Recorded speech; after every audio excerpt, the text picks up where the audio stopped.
Fala meus amigos, minhas amigas, estamos aqui mais uma vez num vídeo aqui no canal Espaço da Bola para falar um pouco dessa situação atual que a gente está vivendo, esse momento que a gente está vivendo e também repercutindo um pouco da entrevista concedida pelo nosso presidente Rafael Tenório ao Emerson Júnior e ao Alberto Oliveira na CBN, né? Eu acompanhei todos os 25 minutos da entrevista e separei alguns pontos importantes para a gente citar aqui sobre o momento atual do CSA, usando o Clube CSA como exemplo. Então, se você acompanha outros times, né, não fecha esse vídeo aqui porque não é só sobre o CSA, certo? Vou usar esse exemplo agora para falar um pouco da situação atual que os clubes estão vivendo no Brasil. Fica o convite já aqui a vocês a seguir nossas redes sociais, @porta-voz do Azulão, @espaço da bola. Vou deixar um link na descrição do vídeo aqui para vocês acompanharem a gente lá, trazendo sempre conteúdo aqui para vocês, diariamente lá no Instagram também trazendo conteúdo, e também acompanhar o nosso novo canal, Espaço da Bola Notícias, que eu estou falando de assuntos diversos do mundo do futebol aqui no YouTube. Os vídeos lá fogem um pouco do padrão dos vídeos daqui do nosso canal principal, tradicional, mas estou sempre falando de assuntos relacionados ao futebol. Pretendo também trazer entrevistas depois que acabar esse período de isolamento, de afastamento social. Então acompanha a gente lá para dar uma forcinha também para o nosso trabalho, beleza? Primeiramente, vamos falar sobre a perspectiva que a gente tem um pouco aí para o futuro. O presidente do CSA, inclusive, falou sobre o presidente do Bahia, que ele disse que os times vão aguentar no máximo 3 meses essa situação de paralisação. E o presidente Rafael Tenório disse que os clubes de interior, né, os clubes que não têm tanta receita, não têm fonte de renda alternativa, que vivem de contratos, que o dinheiro chega, já estão usando, chegou agora, já está pagando dívida, esses clubes não vão aguentar sequer 2 meses. Vão acabar encerrando seus vínculos com jogadores, encerrando as atividades e não vão conseguir sequer voltar para disputar competições. E como o presidente falou, ele crê que o futebol só volte em junho, lá para o meio ou para o final de junho, como o presidente falou aí nessa entrevista. E aí qual é a principal dificuldade que todos os clubes vão enfrentar agora? A falta de receita. Porque se as receitas continuassem, né, se a galera continuasse pagando sócio-torcedor, se os patrocinadores continuassem pagando, né, os valores referentes aos patrocínios, se continuasse recebendo cota de TV, cota de participação de campeonato, seria tudo muito lindo, né? Teria que apenas tirar a parcela da bilheteria. Mas os times caem no número do sócio-torcedor, porque a galera não vai pagar mais para ir para os jogos, né? Não tem jogo acontecendo, então muita gente deixa de pagar o sócio-torcedor até por um problema financeiro também. Alguns continuam fazendo um esforço, né, para poder pagar o sócio-torcedor, mas outros não têm nem condições de dar essa ajuda, de fazer essa forcinha. Os patrocinadores suspendem os pagamentos, né, o que é natural. A gente não está falando de um valor pequeno, né? São valores muito altos que os clubes recebem de patrocínios e ninguém vai incluir nas suas despesas, né, um valor de patrocínio alto para não estar sendo a sua imagem exposta na televisão ou nos jogos. Então os patrocínios também são suspensos. E fora que as cotas de participação não são pagas. Eu não sei como está sendo a questão da cota de TV, eu acho que também deve estar suspenso, né? Não foi citado isso na entrevista, mas as cotas de participação, por exemplo, da Copa do Nordeste, a cota inicial que todos os clubes recebem na fase de grupos,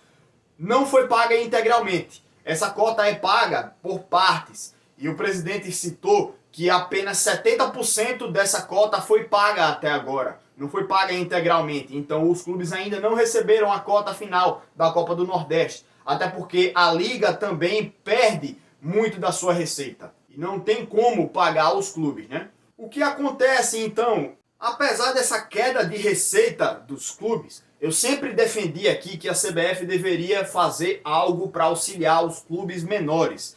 E saiu uma notícia, né, no dia 6 de abril, que a CBF vai destinar 19 milhões de reais a título de doação para ajudar os clubes da Série C e D do Campeonato Brasileiro, pagando a cada um deles o equivalente a 2 folhas salariais, na média, né, dos clubes da Série C e da Série D. Cada um vai receber o equivalente a 2 folhas salariais da média dos clubes de cada uma das divisões. Além de ajudar na Série C e D do Campeonato Brasileiro, vai ajudar também os clubes do Campeonato Feminino de Futebol. Então, pelo menos aí, uma ajuda por parte da CBF para ajudar os clubes que não conseguem andar tanto com as próprias pernas assim nesse momento de paralisação. Alguns clubes têm caixa, alguns clubes têm dinheiro, né, para poder se manter durante algum tempo, mas nesse caso, os clubes vão conseguir se manter um pouco, Série C e Série D, né? Mas e os clubes que nem na Série D estão? Os clubes que só jogam os campeonatos estaduais, o que vai acontecer com eles? É um futuro meio obscuro para a gente ainda agora, né? Principalmente para as diretorias desses clubes, que não veem aí condições de seguir disputando as suas competições. Eu acho que deveria partir também um pouco da CBF e das federações locais, também para ajudar um pouco esses clubes, para que pelo menos eles possam manter os seus atletas, possam honrar seus pagamentos, que são pagamentos menores, mas são uma quantidade de clubes muito maior. Então, mesmo que seja um auxílio um pouco menor, parte de um valor financeiro muito alto para ajudar todos esses clubes, já que o Brasil tem mais de 700 clubes em atividades. A maioria deles não joga durante o ano inteiro, mas tem muitos jogando os campeonatos estaduais. Então precisaria de uma bolada financeira, né, para ajudar esses clubes. Eu acho que a CBF tem dinheiro para fazer isso e poderia pensar em uma ação para ajudar as federações a manter pelo menos os seus campeonatos estaduais.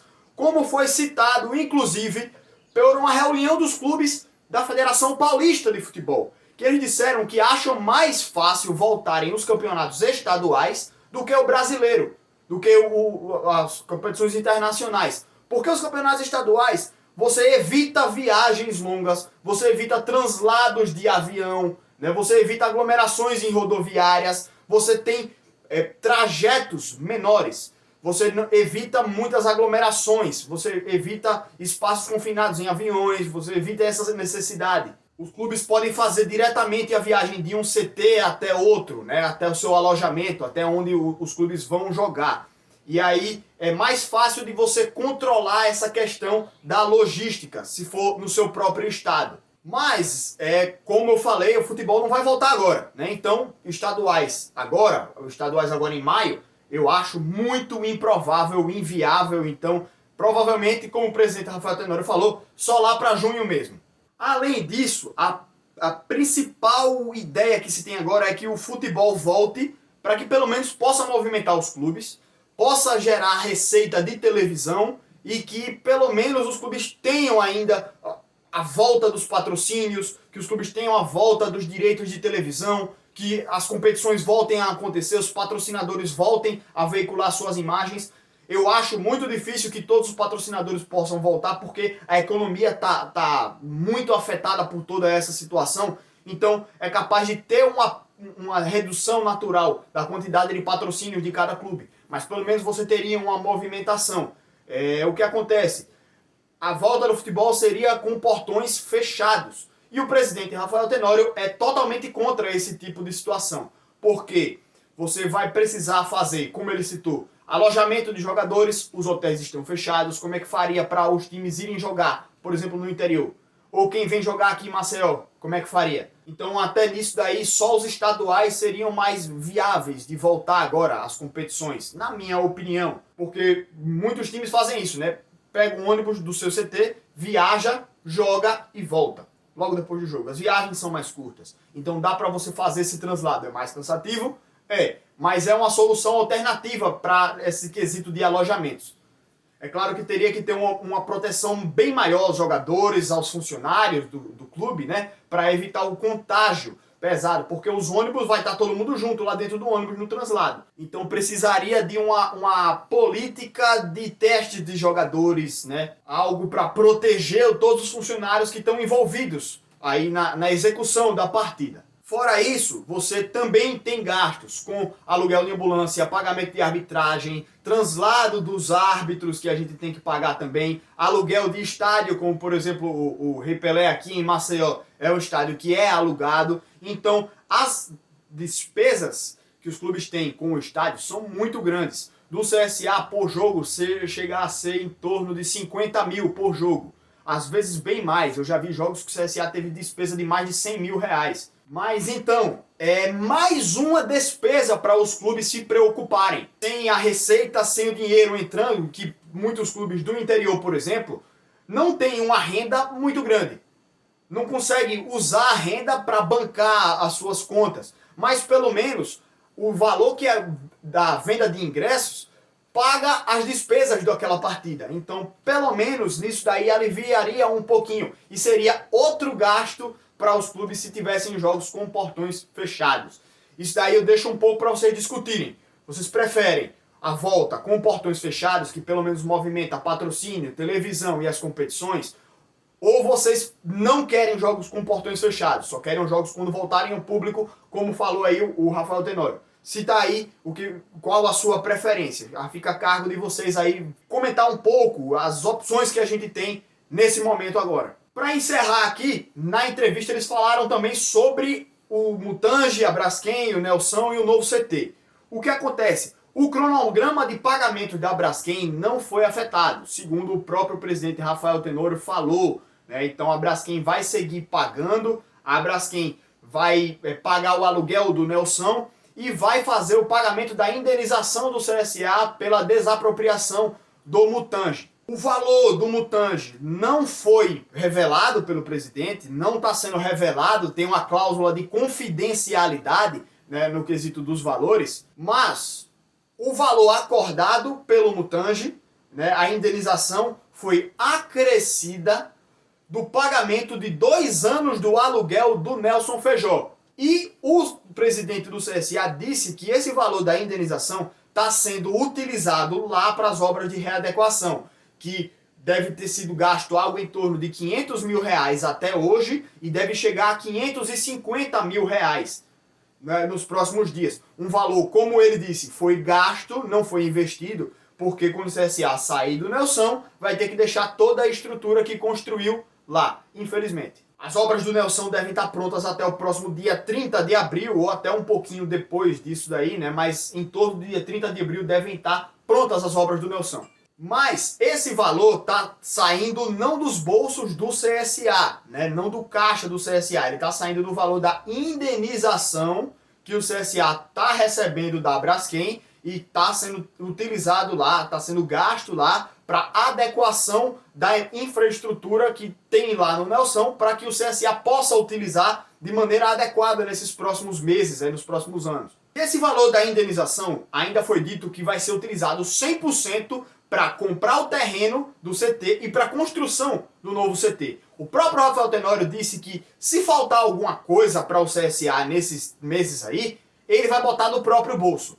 Não vai tirar um centavo do valor da indenização para ser gasto com custeio lá do clube. Vai ser utilizado integralmente para a construção do novo CT. E ele quer que o terreno seja comprado rapidamente e que as obras comecem também rapidamente. Porque ele disse que quando acabar o mandato dele, no final do ano que vem, ele quer entregar aí o CT já pronto para a próxima diretoria. Sem ter obras ainda para serem finalizadas. Ele quer tudo pronto para entregar já nas mãos e para que o CSA já possa utilizar a partir do próximo mandato, a partir do próximo presidente, que vai vir em 2022, E, por último, o CT do CSA ainda não foi definido o local. Vai ser construído em Marechal ou em Rio Largo. Ele falou de Rio Largo como um local que vai ter uma população mais densa nos próximos anos. O crescimento populacional em Rio Largo vai ser maior do que o de Marechal Deodoro. E ele vai olhar nos dois locais terrenos de 200 mil metros quadrados. Um terreno que vai poder abrigar uma grande área construída, Além disso, ele falou também de uma arena, uma possível arena do CSA, que ele disse que o CSA não pode ficar dependendo do governo do estado, não pode ficar dependendo de um estádio público, ele tem que andar com as próprias pernas. E aí ele pretende também construir uma arena. E em Marechal não vai ser no Polo, porque o Polo é um local que ele é reservado para indústrias, para o setor industrial. E não pode fazer um CT naquela área, então é um pouquinho depois ali do Polo. Mesmo assim, fica a dúvida, Rio Largo ou Marechal? E aí essa outra dúvida que eu queria tirar com vocês.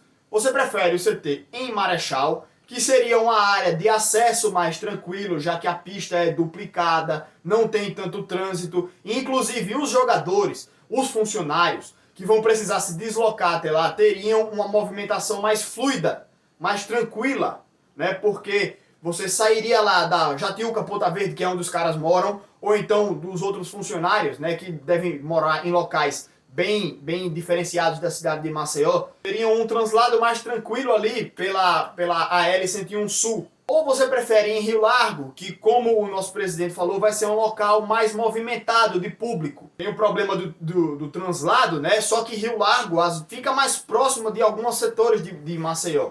Então, fica aí também a minha pergunta. Você prefere Rio Largo ou Marechal? Responde aqui pra gente também. Então é isso aí, gente. Falei um pouquinho aqui, dei o exemplo do CSA, mas falei de uma situação que vários clubes também estão vivendo agora no cenário nacional.